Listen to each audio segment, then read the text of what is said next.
Hello student, तो चलिए start करते हैं हम लोग यूनिट नंबर 1 जो कि क्या है सिंपल स्ट्रेस एंड स्ट्रेन। ठीक है, तो देखो हम लोग अभी इंट्रोडक्शन क्लास में क्या देखे थे कि जो स्ट्रेंथ ऑफ मटेरियल है वो इंजीनियरिंग मैकेनिक्स का पार्ट है और इसमें हम लोग डिफॉर्मेबल बॉडी की बात करते हैं। किसका बात हो रहा है यहाँ पे? डिफॉर्मेबल बॉडी की, ध्यान रहे, डिफॉर्मेबल बॉडी। ठीक, कैसा बॉडी? अगर आप किसी पे ऊपर फोर्स लगा रहे हो तो डिफॉर्म हो जाएगा एट सर्टेन पॉइंट, है ना। तो उसी के हिसाब से अगर आप स्ट्रेंथ ऑफ मटेरियल को देखो तो कुछ अजम्पशंस है, इसी अजम्पशंस को लेकर हम लोग through out strength of material में चलने वाले हैं। ठीक है, तो देखो फर्स्ट अजम्पशंस क्या है? The range of force applied on the material is elastic.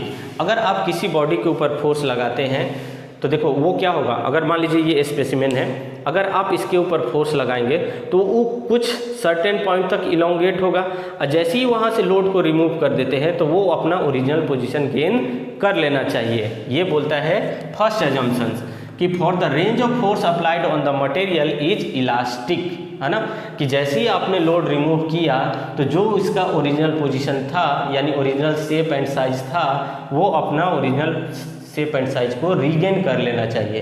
ठीक, तो यहाँ पे लिख देता हूँ मैं, after removal of load, after removal of load body regain its original position.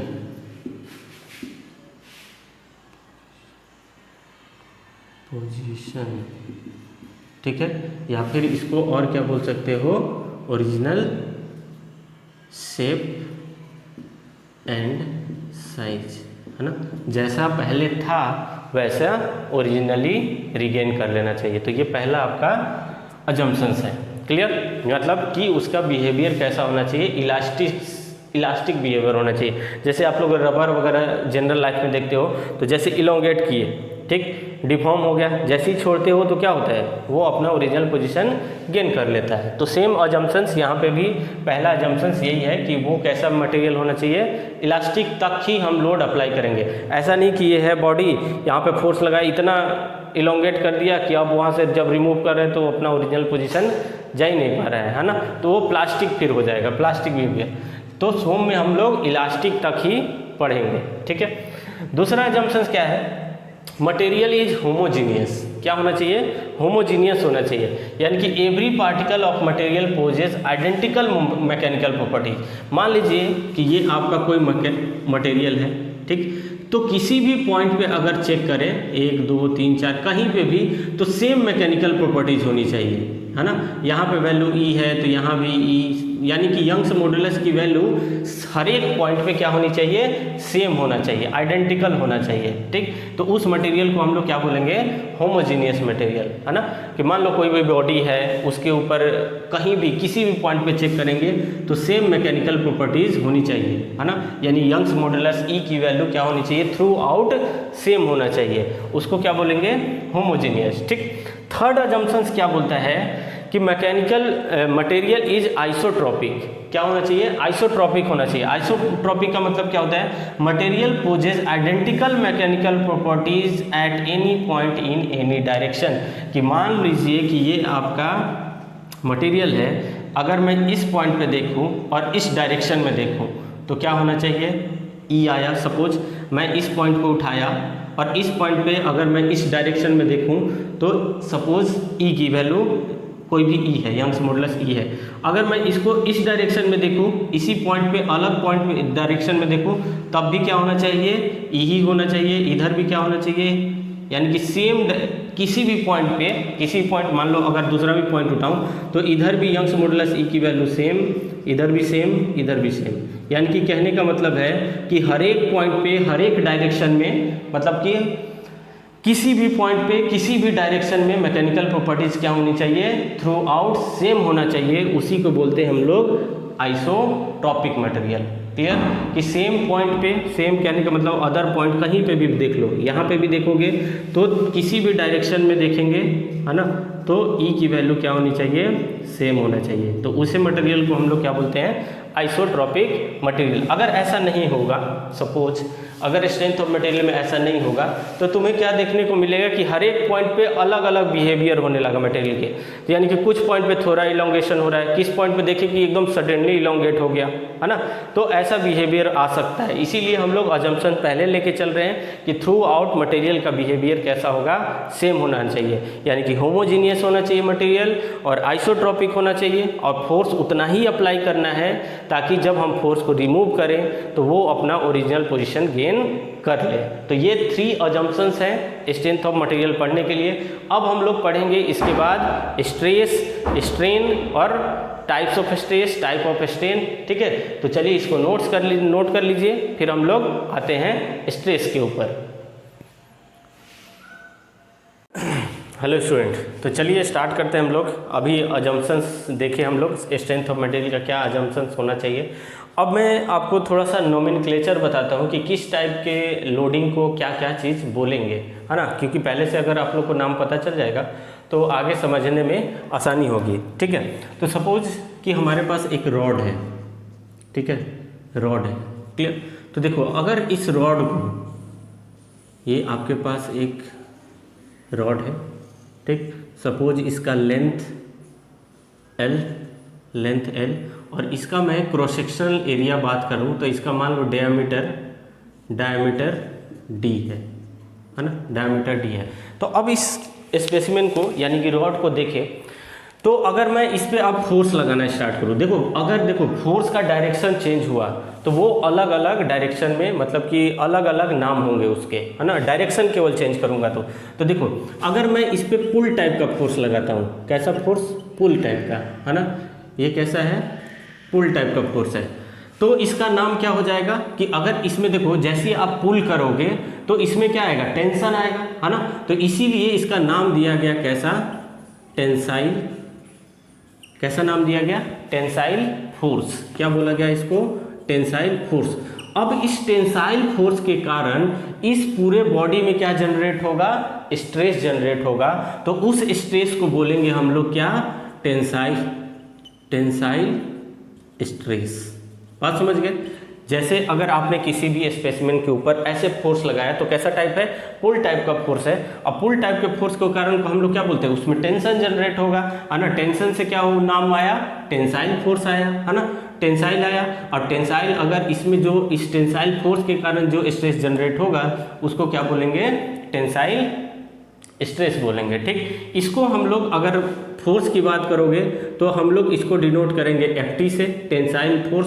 अगर स्ट्रेस की बात करोगे तो किससे डिनोट करेंगे, सिग्मा T, क्योंकि सिग्मा डिनोट करते हैं किसके लिए, स्ट्रेस के लिए। ठीक, चलिए एक समझ गए।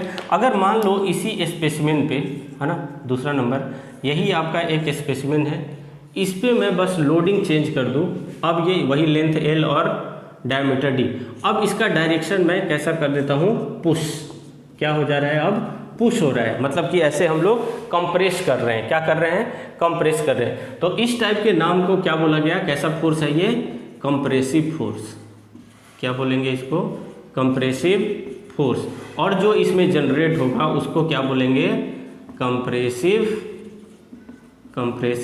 स्ट्रेस, है ना, जिसको हम लोग किससे डिनोट करेंगे, सिग्मा C से, और इसको बोलेंगे Fc। कैसा फोर्स है, कंप्रेसिव फोर्स। ठीक, और जो स्ट्रेस जनरेट होगा उसको क्या बोलेंगे, कंप्रेसिव स्ट्रेस, जिससे किससे डिनोट करेंगे, सिग्मा C से डिनोट करेंगे। ठीक, अब देखो सेम स्पेसिमेन है, अलग अलग टाइप के फोर्स लगा रहे हैं। सपोज इसमें मैं अब कपल लगाता हूँ, क्या लगाता हूँ, couple, equal and opposite forces लगाता हूँ। जैसे कि आप लोग कैसे करते हैं, ट्विस्ट कर रहे हैं, क्या कर रहे हैं, ट्विस्ट कर रहे हैं। तो सपोज यहाँ से इस टाइप, इस डायरेक्शन में एक फोर्स लगा, है ना, ऐसे फोर्स लग रहा है। ये कैसा हो गया, क्लॉकवाइज डायरेक्शन में, कैसा चल रहा है ये, क्लॉकवाइज।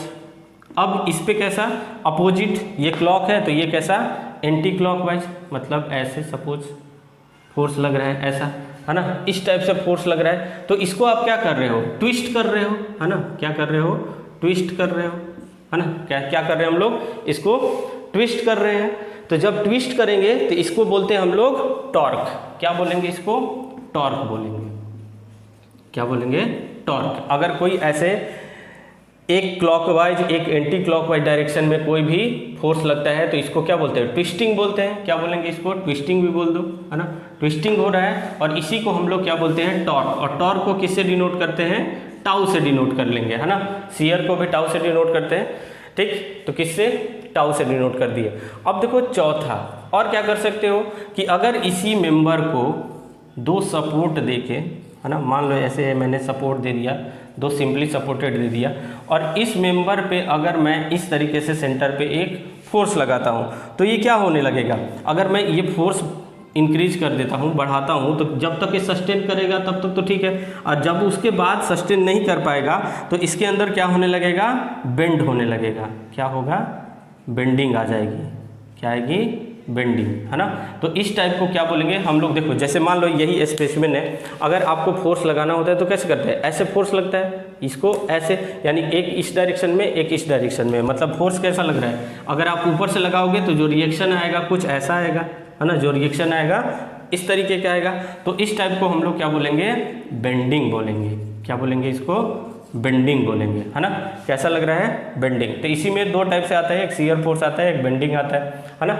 अब देखो चौथा और क्या कर सकते हैं कि मान लो यही मेंबर है, इसको आप कुछ इस तरीके से फोर्स को अरेंज करो कि उसमें शियर आ जाए। जैसे देखिए कि मान लीजिए ये आपका मेंबर, इस मेंबर पे कुछ फोर्स आप ऐसे लगाइए, ठीक, और कुछ फोर्स ऐसे अप्लाई कर दो, तो जो ये वाला पोर्शन है, यहाँ पे जो बीच वाला पोर्शन है वो क्या होगा, कट हो जाएगा, है ना। कुछ ऐसे, जैसे आप लोग कैंची देखते हैं तो क्या होता है, एक फोर्स ऊपर एक फोर्स नीचे, तो क्या होता है, वो कटिंग होने लगता है। इसी को हम लोग बोलेंगे क्या, जैसे इसको कट कर सकते हो, है ना, इसी को बोलते हैं हम लोग क्या, शियरिंग।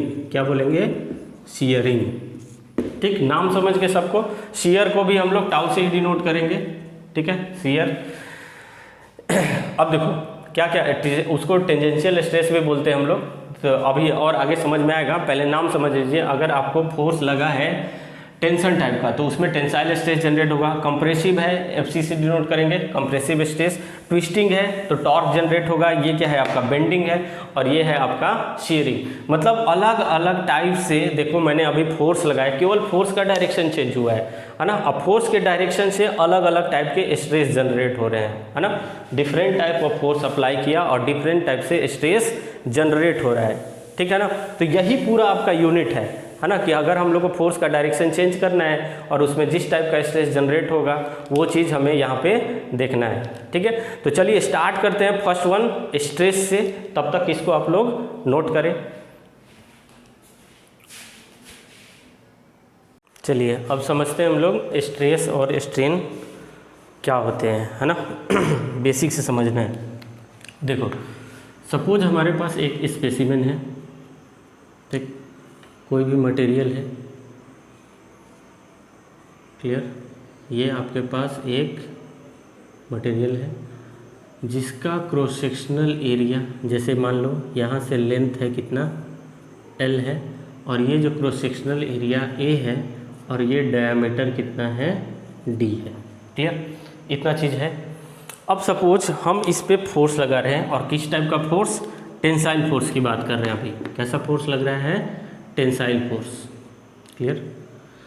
तो जैसे ही यहाँ पे ये टेंसाइल फोर्स P लगेगा तो क्या होगा कि इस मेंबर के अंदर इस फोर्स को काउंटर बैलेंस करने के लिए एक रजिस्टिंग फोर्स डेवलप हो जाएगा। क्या होगा, रजिस्टिंग फोर्स डेवलप होगा, है ना। जैसे कि इस ये जो आपका मटेरियल है वो बहुत सारे मॉलिक्यूल से बना होगा, छोटे छोटे मॉलिक्यूल से बना होगा, और वो जो मॉलिक्यूल होंगे वो आपस में इंटर मॉलिक्यूलर बॉन्ड बना के बैठे होंगे, है ना। जैसे ही आपका ये एक्सटर्नल फोर्स अप्लाई करते हैं, ठीक, इसको हम लोग क्या बोलेंगे, क्या बोलते हैं, टेंसाइल फोर्स बोल सकते हैं, है ना। कैसा है, टेंसाइल फोर्स, या फिर अगर एक्सटर्नल आप लगाए हैं तो एक्सटर्नल फोर्स, ठीक है ना, या फिर और क्या बोलो, अप्लाइड फोर्स, है ना। यही दोनों हैं, एक्सटर्नल फोर्स और अप्लाइड फोर्स। और नेचर कैसा है इसका, टेंसाइल टाइप का नेचर है। ठीक, तो जैसे ही आप ये एक्सटर्नल फोर्स अप्लाई किए इस पूरे मेंबर पे, तो अगर आप किसी क्रॉस सेक्शन पे देखेंगे, मान लीजिए कि इस क्रॉस सेक्शन पे अगर आप देखेंगे, यहाँ पे इस क्रॉस सेक्शन पे अगर आप देखेंगे, तो क्या होगा, वो जो मॉलिक्यूल होगा इस फोर्स को रजिस्ट करने के लिए एक यहाँ पे रजिस्टिंग फोर्स डेवलप कर देगा। क्या होगा, रजिस्टिंग फोर्स डेवलप कर देगा। क्या होगा, यहाँ पे रजिस्टिंग फोर्स डेवलप हो जाएगा। क्लियर। तो ये जितना फोर्स यहाँ पे होगा सेम यहीं पे होगा, है ना। जैसे अगर आप बात करें इक्विलिब्रियम की, है ना, इक्विलिब्रियम की बात करें, तो जितना अगर क्या वो इक्विलिब्रियम क्या होता है, net force equal to zero, है ना। नेट फोर्स कितना, जीरो, और net moment equal to zero. तो अगर आप बात करते हैं हम लोग एक्स डायरेक्शन की, F x equal to zero, तो F x equal to zero करोगे तो क्या हो जाएगा, P minus F R equal to zero. Equilibrium का कंडीशन यही होगा कि एक्सटर्नल इस साइड कितना लग रहा है, इसको रजिस्ट कौन कर रहा है, ये। तो अगर यहाँ से देखोगे तो P equal to F R के इक्वल आएगा, है ना, कि जितना आपका रजिस्टिंग फोर्स है उतना ही अप्लाइड फोर्स, यानी अदर टर्म में बोल सकते हैं कि जितना आप अप्लाइड फोर्स किसी मेंबर पे लगाएंगे उतना ही क्या होगा, रजिस्टिंग फोर्स डेवलप हो जाएगा इस पूरे मेंबर में, है ना। कि जितना आप लगा के उधर एक्सटेंड करने की कोशिश कर रहे हैं वो इधर उतना ही आपको रजिस्ट करेगा, है ना, मेंबर को जाने नहीं देगा। और इस पूरे मेंबर के अंदर क्या डेवलप हो जाएगा, स्ट्रेस डेवलप हो जाएगा। क्या डेवलप होगा, स्ट्रेस। तो अगर आप स्ट्रेस को डिफाइन करें, है ना, स्ट्रेस को, तो स्ट्रेस क्या होता है, it is defined as the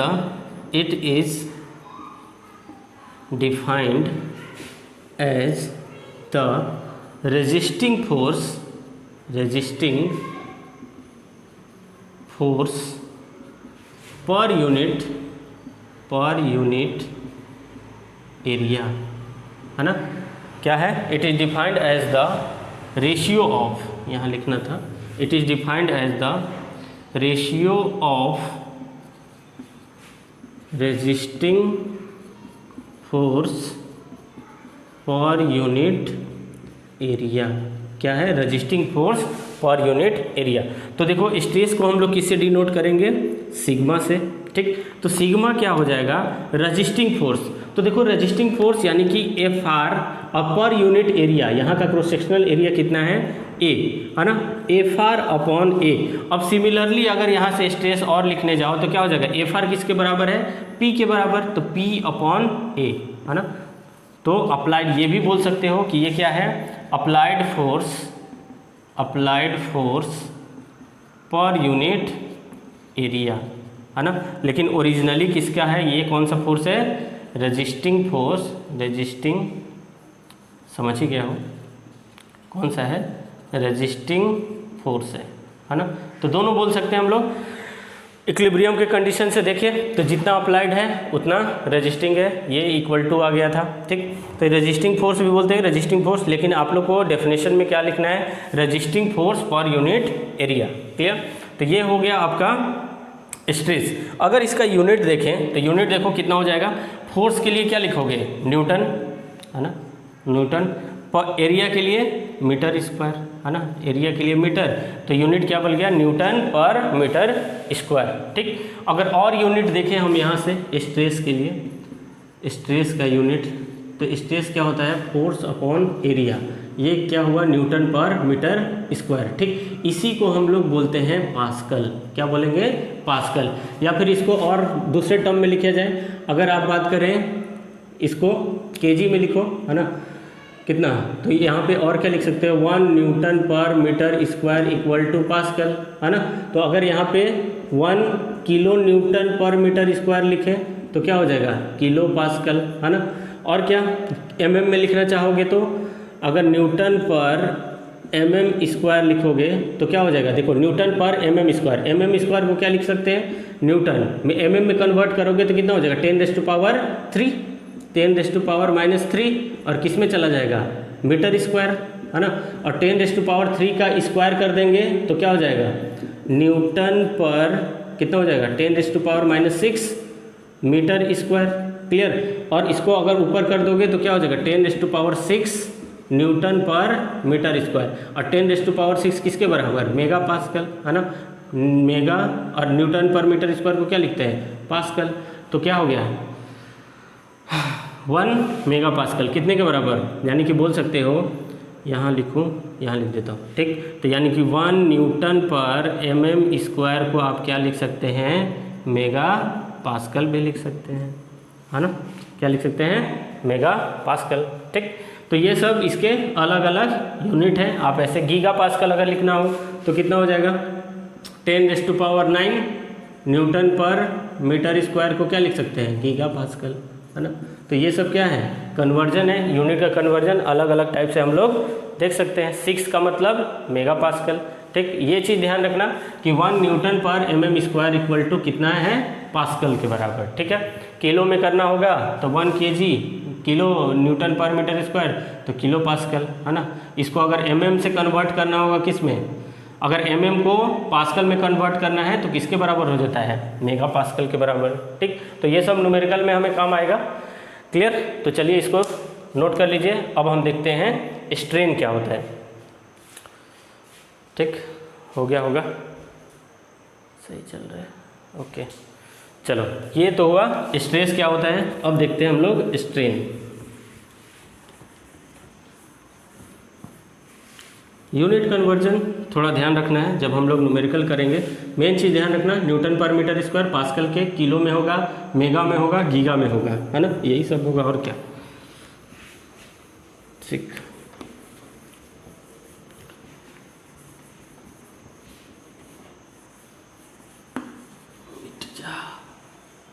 चलो अब देखते हैं स्ट्रेन कि स्ट्रेन क्या होता है। थोड़ा स्ट्रेन को अच्छे से समझना है। देखिए बात कर रहे हैं हम लोग किसका, स्ट्रेन को। स्ट्रेन को किससे डिनोट करेंगे, एप्सिलॉन को, एप्सिलॉन से, ठीक। तो देखिए ध्यान से, मान लीजिए कि आपके पास एक मेंबर है, वही लेंथ है आपका L, है ना, डायमीटर कितना है D। तो जैसे ही इस मेंबर पे आप फोर्स लगाते हो तो क्या होगा कि इस पूरे मेंबर को थोड़ा सा क्या हो जाएगा, इलोंगेट हो जाएगा। तो जब इलोंगेशन होगा इसके अंदर तो आपको ये मेंबर कुछ ऐसा दिखेगा कि जो डायमीटर था वो डिक्रीज हो गया और लेंथ क्या हो गया, थोड़ा सा इंक्रीज हो गया। मान लीजिए कि लेंथ कितना डेल पहुंच गया और जो डायमीटर D था वो मान लो ये DF बोल देते हैं, ये D इनिशियल था और ये D फाइनल था, और इसमें लेंथ में कितना चेंज आ गया, डेल्टा L आया, ठीक। तो स्ट्रेन क्या बोलता है, स्ट्रेन क्या होता है, यहाँ पे लिख सकते हो, it is defined as the ratio of change in dimension upon to the original dimension. अब देखो डायमेंशन के जगह पे कुछ भी आ सकता है, लेंथ भी हो सकता है, डायमीटर भी हो सकता है, कुछ भी हो सकता है, ठीक। तो क्या होता है स्ट्रेन, क्या होता है, it is defined as the ratio of change in dimension upon original dimension. अगर लेंथ के अकॉर्डिंग देखा जाए तो स्ट्रेन किसका, अगर लेंथ के अकॉर्डिंग बोलेंगे तो क्या बोलोगे, लीनियर स्ट्रेन भी बोलेंगे, है ना। क्या बोल रहे हैं, अभी बात करें हम लोग लीनियर स्ट्रेन की बात कर रहे हैं, ठीक। तो लीनियर स्ट्रेन की बात करें तो क्या हो जाएगा, देखो तो चेंज इन लेंथ, तो चेंज कितना है DL, ओरिजिनल कितना था L, तो यही क्या है स्ट्रेन है ना। तो स्ट्रेन क्या होता है, change in length upon original length. अगर इसका आप यूनिट देख लो तो यूनिट क्या होगा, ये भी लेंथ, ये भी लेंथ, मान लो ये भी mm में है, ये भी किस में आएगा, mm में आएगा, है ना। तो ये कैसा क्वांटिटी, दोनों कैंसिल आउट, कैसा क्वांटिटी है, यूनिट लेस क्वांटिटी, ठीक है ना, यूनिट लेस क्वांटिटी। तो स्ट्रेन कैसा क्वांटिटी है, यूनिट लेस क्वांटिटी। अब थोड़ा सा ध्यान दो कि जो स्ट्रेन है वो पॉजिटिव भी हो सकता है और नेगेटिव भी हो सकता है। ध्यान रखिए, जो स्ट्रेन है वो पॉजिटिव भी हो सकता है और नेगेटिव भी हो सकता है। तो ध्यान दो कि क्या बोल रहा है यहाँ, change in dimension upon original dimension. तो देखो तो ध्यान से, अगर मैं लेंथ की बात कर रहा हूँ तो चेंज कैसे लिखते हैं हम लोग, चेंज अगर लिखना होता है तो चेंज क्या लिखते हो, फाइनल माइनस इनिशियल, यही क्या होता है चेंज, कि कितना चेंज हुआ है कैसे बताओगे, कि फाइनल माइनस इनिशियल कर दोगे तो क्या आ जाएगा, चेंज आ जाएगा। क्लियर हो रहा है ना। चेंज क्या लिखोगे कि कहाँ तक पहुँचा, यानी कि इसको बोल दे फाइनल और ये इसका इनिशियल था, तो अगर ये टोटल लेंथ माइनस ये कर दोगे तो यही चेंज आएगा। तो कैसे लिखते हैं चेंज? चेंज क्या होता है कि फाइनल माइनस इनिशियल अपॉन जो इसका ओरिजिनल था, यानी कि LI, ठीक है ना। तो देखो यहाँ से क्या हो जाएगा, तो फाइनल मान लीजिए कि ये क्या है, टोटल बड़ा वैल्यू है अपॉन ये, तो कैसा होगा, ये मान लो कि यहाँ से सपोज एक एग्जांपल के तौर पे मान लो कि ये 10 mm रहा होगा, अच्छे से समझिए, ये 10 रहा होगा, इलोंगेट मान लो और 2 mm हो गया, कितना 2 mm हो गया। तो देखो तो ध्यान से फाइनल कितना हो गया, टोटल कितना 12 माइनस ओरिजिनल में कितना था 10 अपॉन ओरिजिनल कितना था 10, है ना। तो कितना आ गया, जो चेंज आया ये कुछ यहाँ पे 2/10 यानी कि 1/5, वैल्यू कैसा आया, पॉजिटिव, ठीक। अगर लीनियर की बात करोगे तो कैसा है, ये पॉजिटिव स्ट्रेन है। कैसा स्ट्रेन है, पॉजिटिव स्ट्रेन है। अगर ध्यान से देखो, अगर मैं डायमीटर की बात करूं, तो अगर आप डायमीटर पे देखोगे तो चेंज इन, अगर स्ट्रेन डायमेट्रिक स्ट्रेन जिसको बोलते हैं हम लोग, क्या बोलेंगे, डायमेट्रिक स्ट्रेन जो बोलेंगे, तो देखो तो क्या है डायमेट्रिक स्ट्रेन, देखिए change in diameter upon original diameter, यही लिखोगे। चेंज ऐसे लिख देता हूँ, डेल्टा D अपॉन D, है ना, यही। और डेल्टा D क्या होगा, D of final minus D of initial upon D of initial, है ना, जो भी ओरिजिनल था। तो अब देखो ध्यान से, जो फाइनल डायमीटर है ये क्या है, मान लीजिए एग्जांपल के तौर पे यहाँ बताऊँ कि ओरिजिनल 10 रहा होगा, मान लो कि इनिशियल में कितना रहा होगा 10, जैसे ही इलोंगेट हुआ तो वो कुछ कम हो गया, मान लो 10 से कितना आ गया 8 पे आ गया, डायमीटर इसका कितना बचा 8 बचा। तो अगर यहाँ से लिखोगे देखो तो फाइनल कितना है 8 माइनस 10, ये लिखेंगे ना, तो क्या हो जाएगा 8 माइनस 10 अपॉन जो ओरिजिनल था कितना 8 था, तो ये देखो कितना आ जाएगा माइनस ऑफ 2/10, तो ये कितना आ गया -1/5। तो ये देखो ये कैसा स्ट्रेन दिखा, नेगेटिव स्ट्रेन। कैसा दिखा, नेगेटिव स्ट्रेन। बात को समझ गए होंगे, कैसा स्ट्रेन दिखा, नेगेटिव स्ट्रेन। तो स्ट्रेन समझिए कि पॉजिटिव भी हो सकता है और नेगेटिव भी हो सकता है, ठीक। और जो स्ट्रेस है, स्ट्रेस के बारे में समझ गए, स्ट्रेस क्या था, इंटरनल रजिस्टिंग फोर्स, ऐसे बोल सकते हैं, रजिस्टिंग फोर्स बोल सकते हैं, या फिर बोल सकते हैं internal resisting force per unit area, है ना, per unit cross sectional area, ठीक। और वो जो रजिस्टिंग फोर्स होता है, अगर हम स्टैटिक इक्विलिब्रियम की बात करें तो रजिस्टिंग फोर्स किसके बराबर हो जाता है, आपके अप्लाइड फोर्स के बराबर इक्वल हो जाता है। तो डायरेक्ट स्ट्रेस इक्वल टू क्या लिख सकते हो, फोर्स अपॉन एरिया, क्लियर। लेकिन प्रेशर वाला अलग बात है, प्रेशर और स्ट्रेस दोनों सेम होता है ना, यूनिट दोनों का सेम है, लेकिन बात अलग है, वहाँ रजिस्टिंग और प्रेशर के केस में नॉर्मल फोर्स की बात करते हैं, ठीक। तो ये रहा स्ट्रेस और स्ट्रेन बेसिक। अब हम लोग जानते हैं कि टाइप ऑफ स्ट्रेस देखते हैं कि कितने टाइप के स्ट्रेस हो सकते हैं, क्लियर। चलिए इसको नोट कर लीजिए।